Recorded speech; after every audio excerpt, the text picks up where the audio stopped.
అందరికీ నమస్కారం.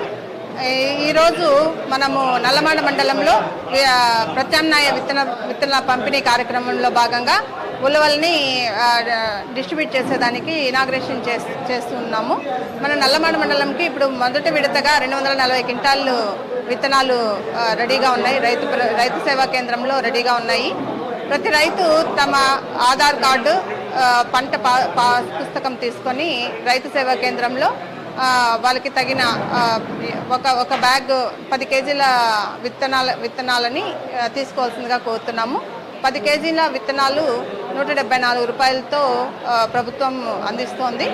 ఇది 80% సబ్సిడీతో అందిస్తోంది. కాబట్టి ప్రతి రైతు తీసుకొని తమ బీడు భూముల్లో, ఇంతవరకు సాగు చేయని భూముల్లో కూడా సాగు చేసి రైతులు తమ ఆర్థిక వ్యవస్థని ఇంకొంచెం పెంపొందించవలసిందిగా, మెరుగుపరుచుకొని తమ కుటుంబాలని మరింతగా అభివృద్ధి చెందవలసిందిగా కోరుతున్నాము. వ్యవసాయ శాఖ నల్లమాడ వాళ్ళ నుంచి నష్టం అనేది, ఉలవ పంటలో నష్టం అనేది మ్యాక్సిమం ఉండదు. 99% ఈ క్రాపింగ్ చేసుకునే దానికి అవకాశం ఉంది. తప్పకుండా దీన్ని కూడా ఈ క్రాప్లో నమోదు చేసుకోవడానికి అవకాశం ఉంది.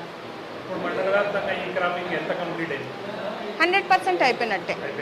99% అయిపోయింది. ఇంకొక % 2-3 డేస్లో అది కూడా అయిపోతుంది. ప్రాబ్లం ఏం లేదు. ఈ కేవైసీ ఈ సందర్భంలో ఇంకొక మాట ఏమంటే, ప్రతి రైతు ఈ క్రాప్ చేసిన ప్రతి రైతు కూడా తమ ఇంప్రెషన్స్ పెట్టించుకొని ఈ కేవైసీ కూడా కంప్లీట్ చేసుకుంటేనే ప్రభుత్వం నుంచి ఏవి రావాలన్నా కూడా కంపల్సరీ వాళ్ళ తమ్ ఇంప్రెషన్ పెట్టించి ఈ కేవైసీ కంప్లీట్ చేసుకోవాలి. అది 30వ తేదీ లోపల ఉంది. కాబట్టి 30వ తేదీ లోపల అది కంప్లీట్ చేసుకోవాల్సిందిగా కోరుతున్నాం.